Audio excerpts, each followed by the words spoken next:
신바람 사연 아파트, 오늘의 사연 시작하겠습니다. 안녕하세요. 저는 결혼 4년차 여자입니다.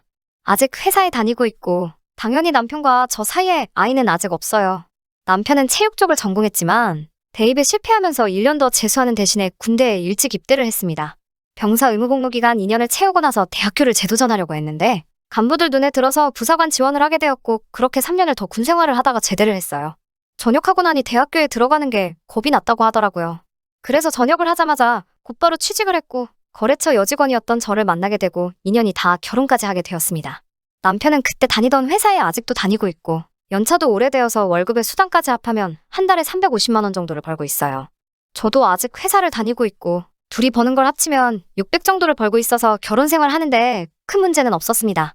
직접 발로 뛰는 만큼 돈을 좀 더 버는 구조라서 가끔 늦게까지 일하다 퇴근에 녹초가 되어서 집에 들어오는 날이 허다한데 그때마다 안쓰럽고 마음이 아팠습니다.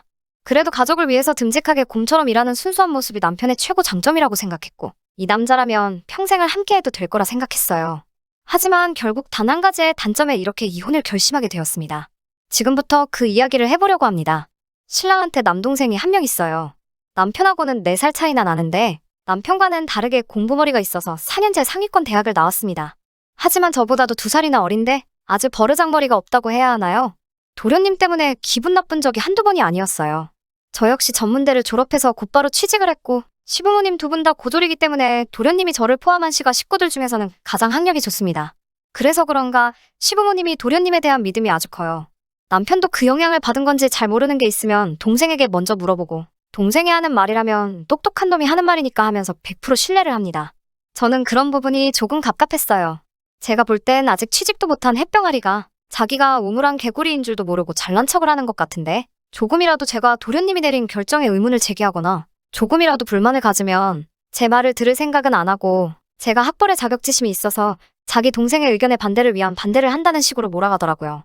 사실 저는 도련님의 첫인상부터가 마음에 들지 않았어요.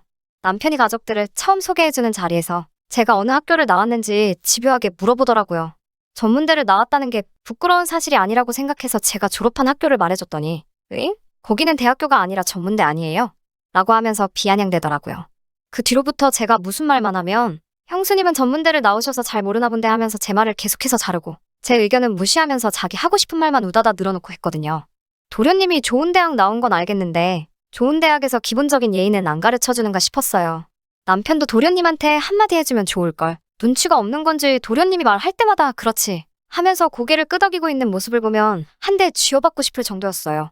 하지만 이런 건 서운한 축에도 끼지 못해요. 사실 지금 남편과 저 사이에 아이가 없는 것도 도련님 때문인 이유가 가장 커요. 결혼하고 나서 맞는 첫 시댁 방문 날 저녁 식사를 하면서 시부모님이 아이는 언제 가질 계획이냐고 물어보셨어요.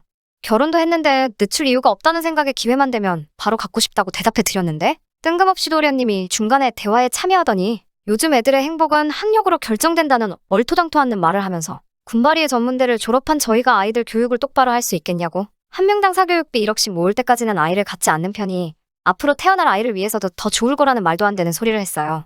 시부모님은 조금 떨떠름한 표정이셨는데 남편한테는 그 개소리가 엄청난 조언처럼 들렸나 봐요. 그 후로 남편이 아이 사교육비로 나갈 목돈을 만들기 전까지는 아이 만드는 걸 조금 미루자고 제안을 했고 저는 헛소리 하지 말라고 당연히 거절을 했어요. 하지만 제가 아무리 노력을 해도 남편이 너무 조심을 하니 어떻게 할 방법이 없더라고요. 그걸로 몇 번은 싸웠는데 아이가 멍청한 걸로 놀림받을 생각을 해보라고 하면서 5년만 더 열심히 모아서 우리 아이는 원하는 공부 다 시켜주고 싶다고 울먹이며 이야기하더라고요. 아이가 태어나면 제가 회사를 그만두어야 하니 조금 여유있게 돈을 모으고 싶다고 했어요. 너무나도 강경하게 나오기도 했고 남편 본인이 배우지 못한 것에 대한 서러움을 제게 표현한 게 처음이라서 5년은 너무 길다고 앞으로 3년만 더 기다리기로 했습니다. 남편을 봐서라도 몇 번을 참아왔지만 도련님의 예의 없는 행동이 도를 넘은 건 재작년 일이었습니다. 시어머니가 환갑이 되시는 해이기도 해서 무언가 특별한 선물을 해드리고 싶었어요. 그래서 이것저것 알아보다가 시댁에 가정마다 하나씩은 있을 만한 가족사진이 하나도 없던 게 기억이 나서 시부모님을 모시고 가족사진을 찍으면 좋겠다는 생각이 들었어요. 사진을 찍기로 한 당일날 옷들 다 차려입고 스튜디오 앞에서 온 가족이 모였습니다. 약속 시간보다 30분이나 늦게 온 도련님이 사과는 못할망정 오랜만에 정장을 입고 있는 제 남편을 보면서 형은 정장이 참 안 어울린다며 이죽대고 있더라고요. 그 모습에 제가 너무 화가 나서 도련님은 형한테 말버릇이 그게 뭐냐고 부모님도 계시고 다 도련님 윗사람들인데 기다리게 했으면 먼저 사과를 해야지 얼렁뚱땅 넘어가려 하느냐고 한 소리를 했어요. 제가 한 말이 기분이 나빠 보였지만 틀린 말이 없었으니 엄청 분해하기만 하고 아무 말도 못하더라고요. 스튜디오에 도착해서 사진을 찍기 위해 사진 작가님의 안내를 받으며 카메라 앞으로 온 가족이 나란히 섰는데 도련님이 사진 찍기를 거부하고 움직일 생각을 안 하더라고요. 시부모님이 도련님에게 빨리 안 오고 뭐하냐고 눈치를 주시는데 도련님이 이건 가족 사진인데 형수님이 사진을 왜 같이 찍냐고 하더라고요. 그게 무슨 말이에요? 가족 사진이니까 당연히 저도 같이 찍어야죠. 아까 제가 한 소리 한 것 때문에 그런 거면 제가 사과드릴 테니까 빨리 이쪽으로 오세요. 라고 말했어요. 사과는 하고 싶지 않았는데 스튜디오 촬영 시간이 한정적이라서 작가님이 많이 당황한 듯 보여 도련님을 달래주기 위해 할 수밖에 없었습니다. 그런데 도련님의 반응이 더 어이가 없더군요. 또 저의 학력을 가지고 물고 늘어지며 형수님이 전문대를 나와서 잘 모르나 본데 가족관계 등록부상 직계가족에는 며느리는 포함되지 않으니 형수님이 거기에 껴있으면 그건 진정한 가족사진이 아니라면서 어깃장을 놓더라고요.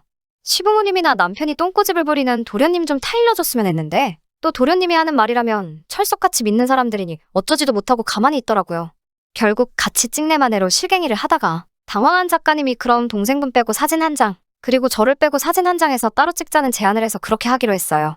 어이가 없었지만 그래도 꼴보기 싫은 도련님하고 같이 사진을 안 찍어도 된다는 걸로 저도 나름 위안을 삼았는데 사진을 찍고 한참 뒤에 방문한 시댁에서 저를 제외하고 찍은 가족 사진을 벽에 떡하니 걸어놓은 모습을 보고 정말 서럽고 서운해서 그날 집에 와서 펑펑 참아왔던 눈물을 쏟아버리고 말았습니다. 그날 남편한테는 이제 도련님하고 한 번이라도 이런 일로 얽히게 되면 차라리 이혼을 하자고 엄포를 놓았어요. 결혼한 지 3년이나 돼서 가족 대접도 못 받고 살봐야 진짜 남남으로 사는 게 맞지 않냐고 따졌더니 남편이 처음으로 제 눈치를 다 보더라고요. 그렇게 그날 이후로 1년 정도를 시댁 식구들과는 얼굴도 안 보고 살았습니다. 명절날이나 가족 행사가 있어도 남편만 혼자서 보내고 저는 가지를 않았어요. 그리고 작년 여름 처음으로 시댁 행사에 참여하게 되었습니다. 갈 생각은 하나도 없었지만 남편이 이만하면 됐지 않냐고 이제 절대 저를 서운하게 하지 않을 테니 그날 일은 이제 그만 용서해달라는 부탁에 결국 이기지 못하고 참석하게 되었습니다. 시댁과 저를 다시 만나게 해준 행사는 도련님의 결혼식이었습니다.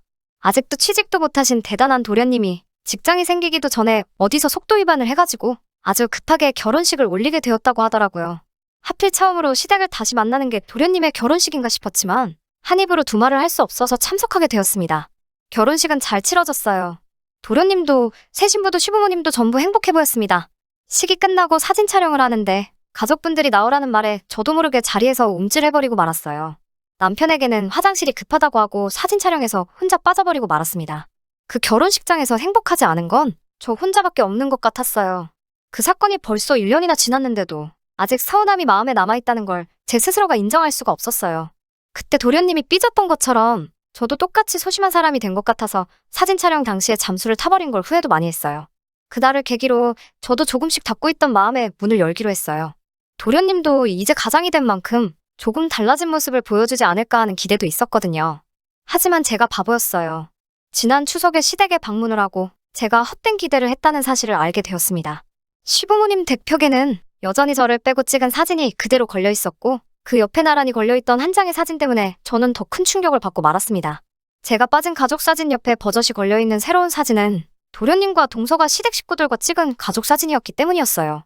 저를 더 서운하고 화가 나게 만든 건 저는 가족이 아니라고 열변을 토하던 그 동생의 어깨에 손을 올리고 환하게 웃고 있는 사진 속 남편의 모습이었습니다. 남편에게 저 사진은 뭐냐고 물었는데 결혼하기 전에 벽에 있는 가족 사진을 보고 동서가 자기도 찍고 싶다고 해서 새로 찍은 가족 사진이라고 하더라고요. 남편에게만 들릴 정도로 화를 내면서 저 사진 나 빼놓고 찍을 때 아무 생각도 안 들었냐고 한마디 했어요. 하지만 남편은 오히려 시댁 행사에 코빼기도 비추지 않은 게 누구냐며 그걸 제 탓이라고 하더군요. 그 순간 저는 이 결혼 생활을 포기하게 되었습니다. 남편은 저보다 동생 말이 우선이었고 뭐가 옳고 그른지 스스로 판단도 할 줄 모르는 모질이 중에 상모질이었던 거예요. 마침 도련님 내외가 시댁에 도착했고 얼마 있지 않아서 시어머니께서 제사 음식 좀 도와달라고 저희들을 부르더라고요. 저는 그 길로 소파에 드러누웠어요. 남편이 저한테 화를 내더군요. 어머니가 부르시는데 누워서 대답도 안 하고 그게 뭐하는 태도냐고요. 남편에게 니네 집 제사 음식을 내가 왜 해야 하는데? 라고 대꾸했죠. 시어머니가 그 모습을 보더니 제 이름을 다시 부르시더니 오랜만에 와가지고 지금 뭐하는 거냐고 냉큼 이리 오지 못하겠냐고 화를 내셨어요. 어머님께도 어머님 제가 언제부터 이 집 가족이었나요? 하고 대답해 드렸어요. 새동서는 제가 이러는 이유를 모르니 중간에서 눈치만 살살 보고 있더라고요. 그래서 제가 동서에게 한마디 했습니다. 동서도 남의 집 제사 챙기지 마요. 서방님이 그러는데 며느리는 가족이 아니라고 했어요. 몰랐어요? 혹시 동서도 대학을 안 나왔나? 도련님은 동서를 가족으로 안 쳐줄 텐데 뭐하러 거기서 남의 집 음식을 하고 있어요? 아닌가? 동서는 가족 사진을 찍었으니 가족으로 특별 대우해주나 봐요. 제가 틀렸나 봐요. 저는 전문대 나와서 몰랐어요. 동서는 가족 맞는가 봐요. 그러니까 그냥 거기서 전이나 붙이고 계세요. 라고 한마디 하고 저는 자리에서 일어났어요. 솔직히 제 행동이 옳았다고 생각하지는 않습니다. 저야말로 지난 일을 가지고 꽁에 있어 꼬장을 부린 거나 마찬가지죠. 하지만 온 식구가 저를 미쳤다고 욕을 하고 있는 그 상황에서도 도련님이 그때의 일을 제게 사과했다면 제 도가 지나친 행동에 대해서 사과를 하고 그 자리에서 풀기 위해 노력을 했을 테지만 도련님은 자기의 잘못을 뉘우치는 모습을 보이기는커녕 그 상황을 피해 슬쩍 방 안으로 들어가 버리더군요. 팔은 안으로 굽는다고 남편도 그 자리에서만큼은 가족들 편에 서서 저에게 미쳤냐고 소리를 지르고 있었습니다. 그때 깨달았어요. 진작 이혼을 했어야 하는 것을. 괜히 시간만 끄는 것 같은 기분이 들어서 더 이상 시댁에 있을 수가 없어서 추석이 끝나면 정식으로 이혼 소송을 밟겠다고 하고 밖으로 뛰쳐나왔습니다. 다행히도 시댁 식구들과의 갈등은 이혼 소송이 제기가 가능한 사유 중 하나더라고요. 진작에 알아봤어야 하는 걸 이제서야 알게 되었어요. 예고한 대로 이혼 서류를 준비해가니 집안은 당연히 뒤집어졌어요. 도련님은 그제서야 제게 그때 자기가 실수를 했다고 미안했다고 사과를 하더라고요. 사과의 의미로 자기네 부부까지 같이 해서 이번에는 6명이서 같이 가족 사진을 새로 찍으면 어떻겠냐고 물어왔어요. 도련님에게는 제가 무슨 그쪽하고 사진을 못 찍어서 이러는 것 같냐고 앞으로 동서나 섭섭치 않게 잘 챙겨주라고 말했어요. 동서는 이제 그 집에서 가족으로 인정받은 유일한 며느리가 될 테니까요. 애도 없겠다. 저를 붙잡는 건 아무것도 없어요. 늦었지만 이제서야 새 출발을 하려고 합니다. 1년이라는 시간을 더 허비했으니 더 이상 시간을 낭비하고 싶지 않아요. 남편에게 조금의 눈치라도 있었더라면 이 정도로 파국으로 치닫지는 않았을 거예요. 장점도 참 많은 사람이지만 결국 동생 뜻을 한 번도 거스르지 못하고 이 상황까지 오게 만든 남편의 잘못이 가장 크다고 생각해요. 이혼녀 딱지까지 붙은 제가 새로운 출발을 할 수 있을지는 아직 확신이 서질 않지만 이 결정이 저를 더 행복한 사람으로 만들어줄 거라 믿으며 이만 사연 줄이도록 하겠습니다. 끝까지 들어주셔서 감사합니다. 오늘의 사연은 여기까지입니다.